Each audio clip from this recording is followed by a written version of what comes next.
우리가 신구약 성경을 이렇게 전체적으로 찾아보게 되면 조심하라고 하는 그런 동사가 한 17번이 나오게 되는 것을 보게 됩니다.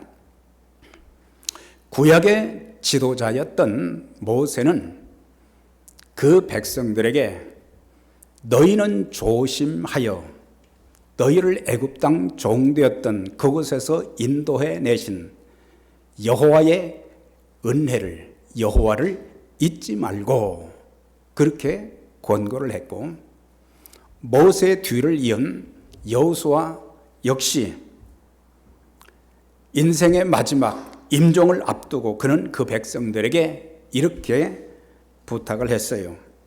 너희는 스스로 조심하여 너희 하나님 여호와를 사랑하라.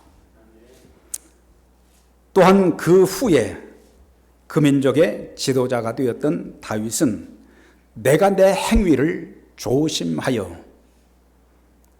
내 혀로 범죄하지 아니하리니, 자기 자신 스스로 내 언행을 조심하고 입술을 조심하겠다, 그렇게 결단을 했습니다.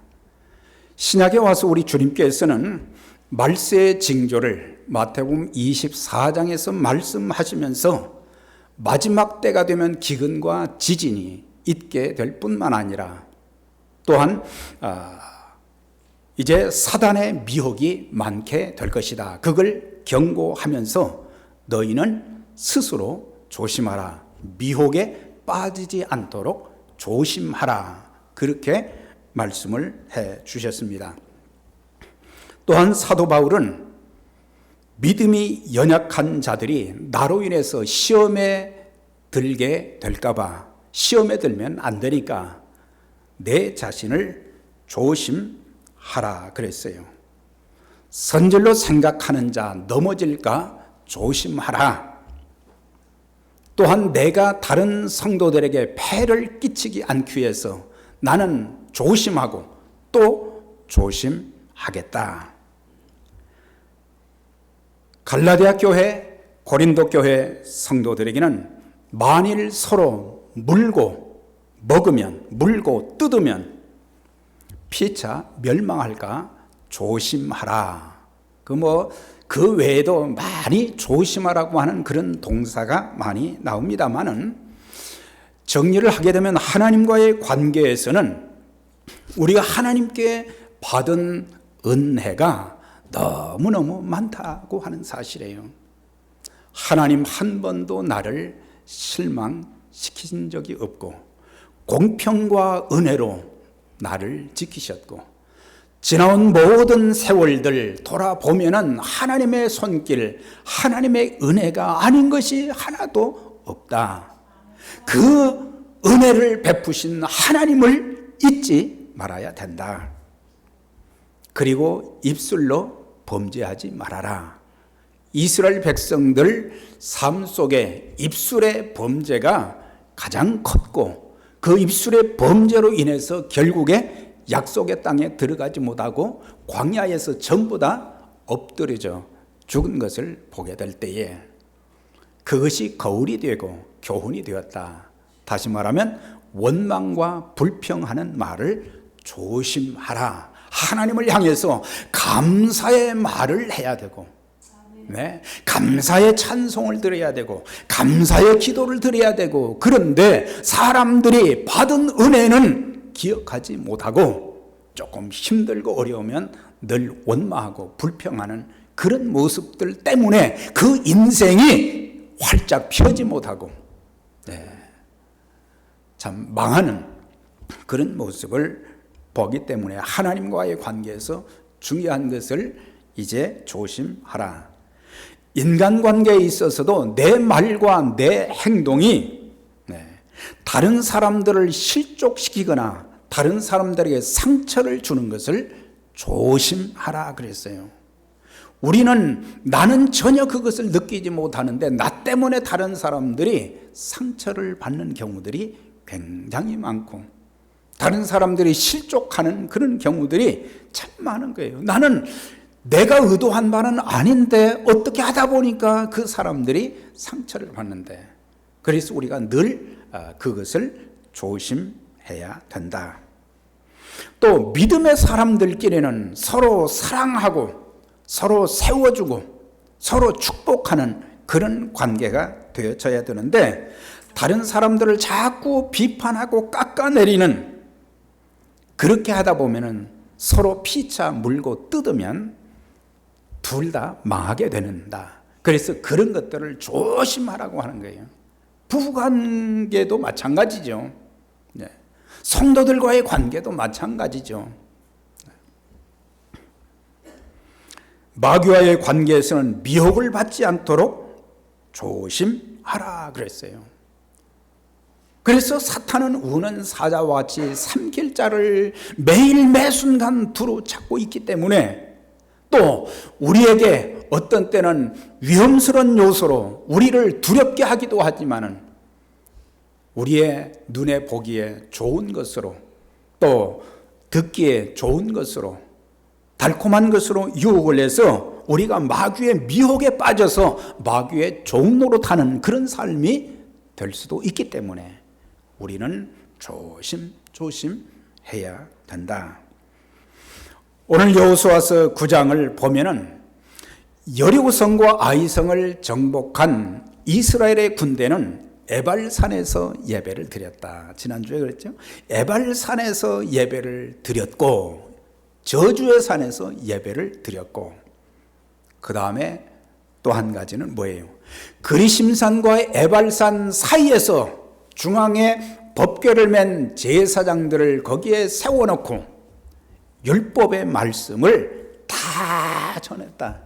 축복의 말씀도 전했고 저주의 말씀도 전했고, 그 백성들이 하나님의 말씀을 듣고 그 말씀대로 살게 될 때에 그들이 약속의 땅에 들어가서 하나님의 축복을 누리고 살 수 있기 때문에, 축복의 말씀만 전한 것이 아니라 저주의 말씀까지 가감없이 하나님 말씀을 다 전했던 것을 보게 되고, 그리고 중요한 율법의 말씀은 돌에다가 기록을 해서 그 돌비를 기념비로 세웠던 것을 보게 됩니다. 자, 그런 일이 있고 난 뒤에 가나안 땅에는 큰 부족이 7부족이 있었다.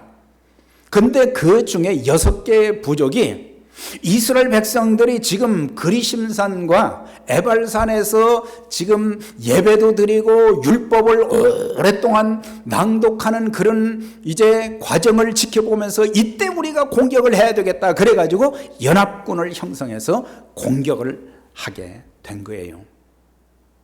자, 그런 상황 가운데 있을 때 가나안의 7부족 중 히위 족속이 나옵니다. 히위 족속. 히위 족속에 속한 사람들이 누구냐? 기브온 사람들이에요. 기브온 사람들.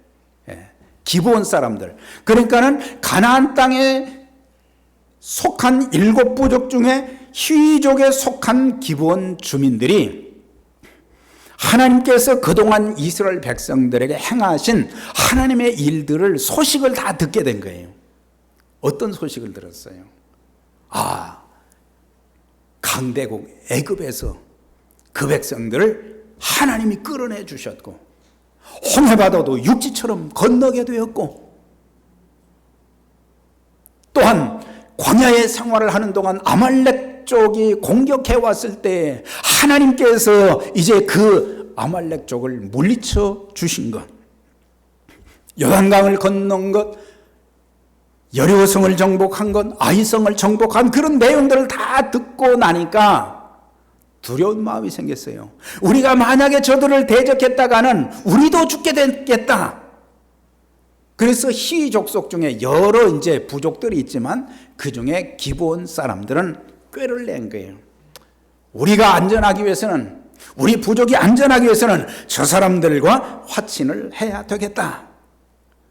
그래가지고 다 떨어진 전대, 포도주, 가죽부대, 그것을 나귀에다 실었다 그랬어요.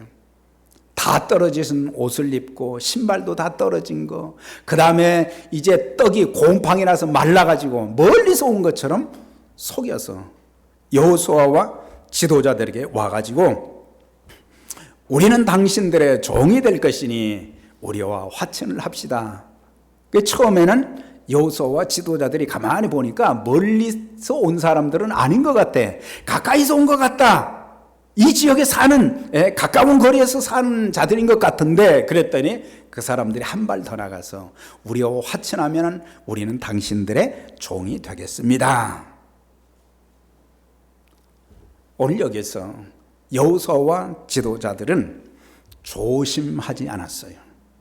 그들이 속이고 변장을 하고 와서 가까운 데 살면서도 먼 데서 온 것처럼 속이고 자기들의 생명을 건지기 위해서 화친을 하자. 그럴 때에 사실 화친을 하면 안 되거든요. 신명기에, 출애굽기와 신명기의 말씀을 보면 하나님께서는 절대로 너희가 가나안 땅에 들어가면은 그들과 화친하면 안 된다 그랬어요.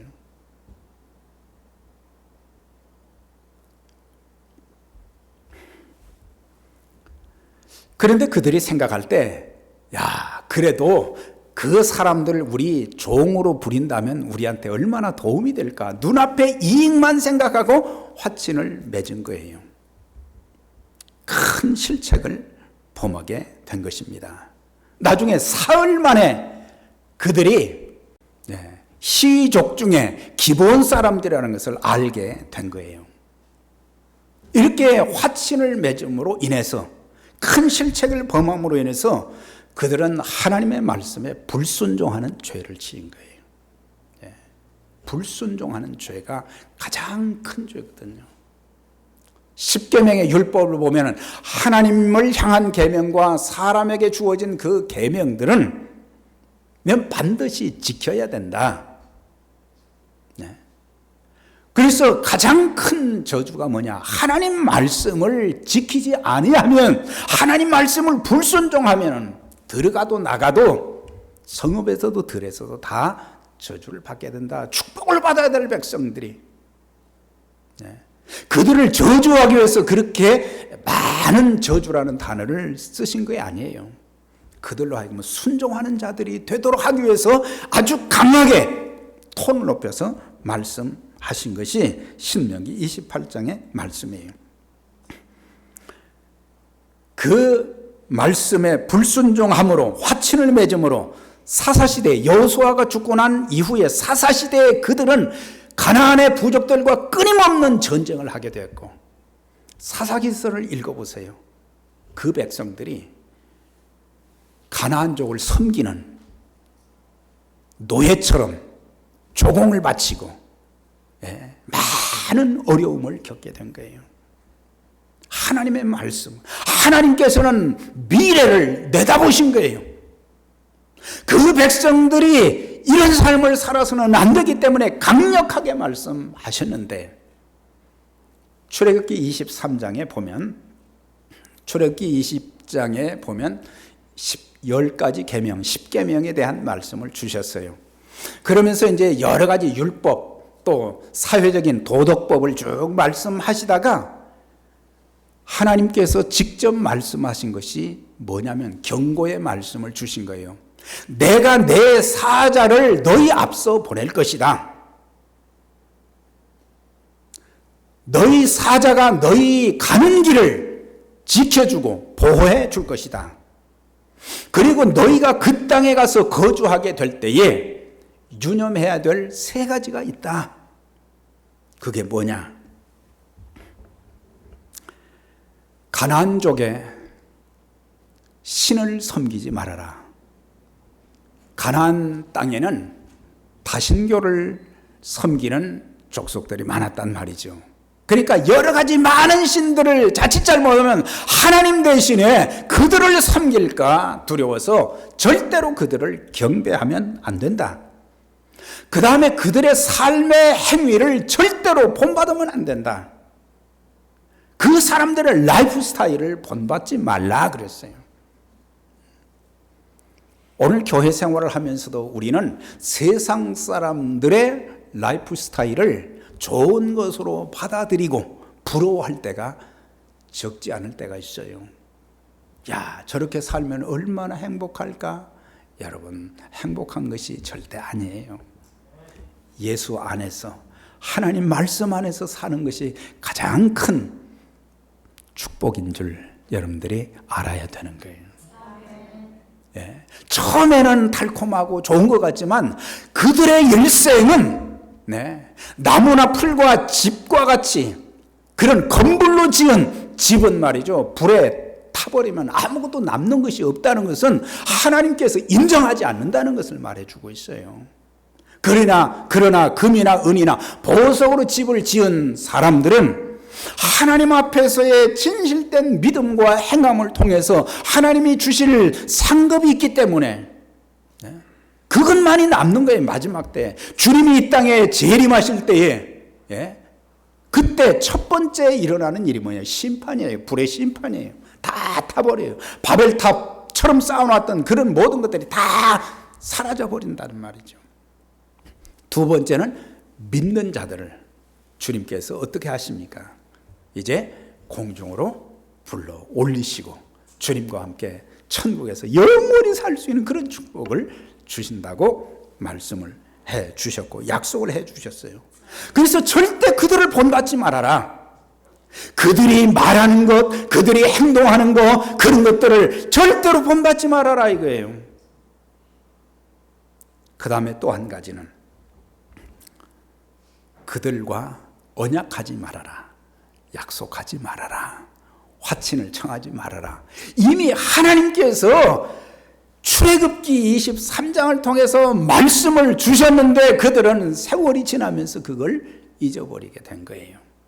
하나님 말씀을 내 마음속에, 내 머릿속에 기억해 두는 것이 큰 축복이에요. 그런 다음에 이제 광야의 40년 생활을 이제 마치게 되었을 때에 신명기 7장에 보면은 모세가 죽기 전에 120세로 이제 죽기 전에 그가 또 설교를 했어요. 설교를 통해서 간절하게 그 백성들에게 부탁한 게 있었어요. 너희가 그 땅에 들어가거든 너희는 그 가나안 족속들을 진멸하라. 그리고 어떤 언약도 맺지 말아라. 그들을 불쌍히 여기지 말고 그들과 혼인하지도 말아라 그랬어요. 과감하게 다 죽이라 그랬어요. 아유, 하나님 참 무자비하시네. 뭘 말씀한 겁니까? 이것은 죄에 대해서는 하나님의 백성들이 단호해야 된다는 것을 가르쳐 주고 있어요. 죄에 대해서는 단호해야 된다는 거예요. 예수 믿는 사람들은 yes, no가 분명해야 돼요. 사람 좋은 것만 가지고 되는 건 아니에요. 저 사람이 어떻게 생각할까? 그것보다 더 중요한 것은 내 인생의 중요한 결정을 하는 순간에 우물쭈물하고 말이죠. 머뭇머뭇하고 하나님이 제일 싫어한 것이 너희가 엘리야를 통해서 하신 말씀이에요. 너희가 둘 사이에서 머뭇머뭇하고 있다 그랬어요.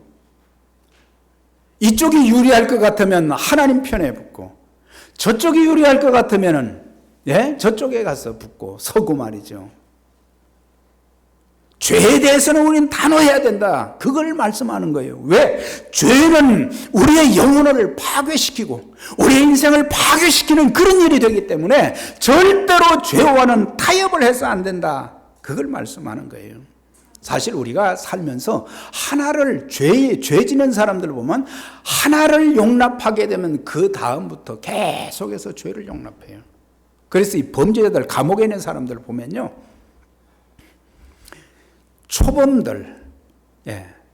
초범들만 많이 있는 게 아니에요. 5범, 10범, 15범, 죄를 범한 사람들이 더 많이 들어와요. 왜 그래요? 하나를 허용했기 때문에 나중에는 그걸 죄로 여기지 않고 그런다는 거예요. 그래서 그들의 인생이 결국에는 비참하게 파괴되는 그런 모습들을 많이 보잖아요. 하나가 무너지면 그 다음도 무너지는 거예요. 그래서 예수 믿는 사람들은 사단에 대해서, 죄를 짓게 하는 사단에 대해서 또 죄에 대해서는 단호해야 된다는 거예요.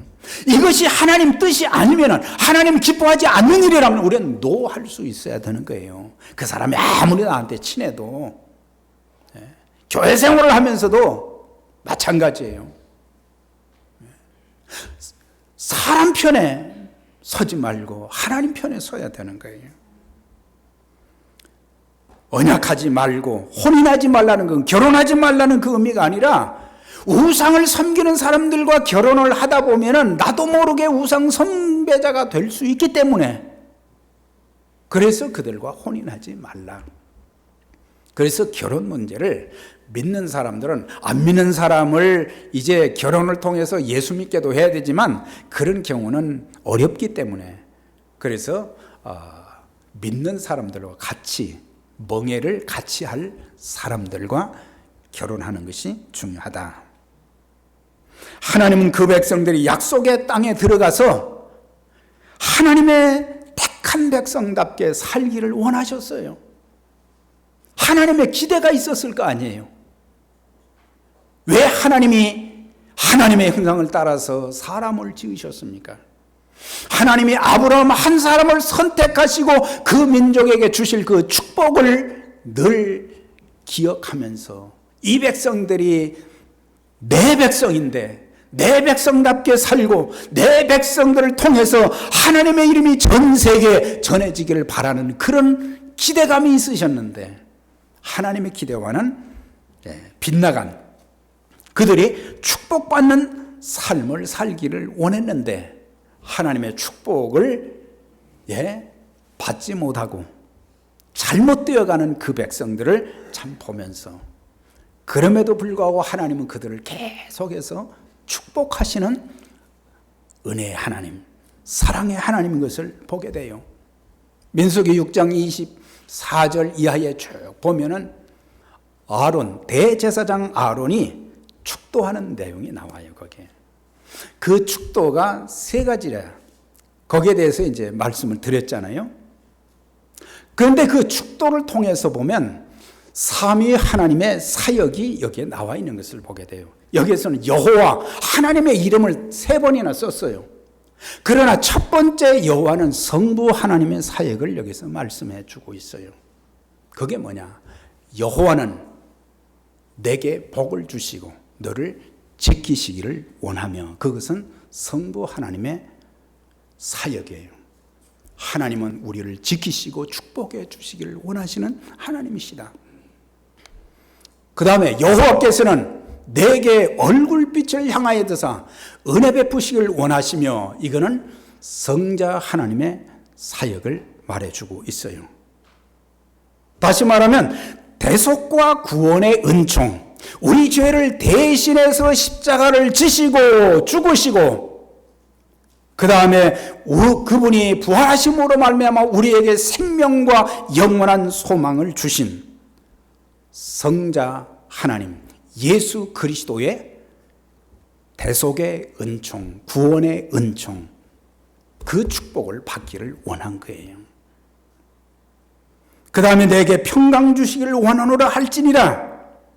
이거는 성령께서 주시는 평안함, 기쁨. 성령님이 우리 안에 들어오시게 될 때에, 성령님이 우리 안에서 주인 되실 때에 하나님 성령님을 통해서 주어지는 축복이 엄청나잖아요. 성령의 열매, 사랑과 희락과 화평과 오래 참음과 자비와 양선과 충성과 온유와 절제라고 그랬어요. 성령의 열매가 우리 속에 참 충만하게 될 때에 내 삶을 통해서 열매가 맺어지는데 기쁨과 감사와 감격이 넘치게 되는 거예요. 그래서 찬양을 할 때도 그 찬양이 말이죠, 표정을 보면 알거든. 성령님이 저 마음을 지금 지배하시는 찬양인가, 입술만 이렇게 움직이는 그런 찬양인가, 또 저 사람이 입술로만 부르는가, 아니면 가슴으로 하나님이 주신 그 놀라운 성령의 기쁨과 감격을 통해서 하나님을 찬양하고 예배하는지, 그게 그냥 다 드러나거든요. 하나님은 그 백성들이 그런 축복을 누리며 살기를 원하신 거예요. 그런데 오늘 여호수아와 지도자들이 참 여호수아를 보면서 대단한 사람인 것 같지만 연약한 한 인간이라는 것을 여호수아가 실책한 게 벌써 여러 차례 있었어요. 네. 네. 가나안 정복의 영웅이라는 말을 사람들은 붙이지만 네. 사실 하나님 앞에서 보면 모두가 실수도 많고 실패도 많이 하고 허물도 많고 부족한 것이 많다는 것을 알고 그걸 통해서 우리가 겸손해야 된다. 하나님 앞에 크게 쓰임을 받았다고 해도 하나님의 은혜요, 하나님의 돌보심이요, 하나님의 축복이요, 그러면서 겸손한 것.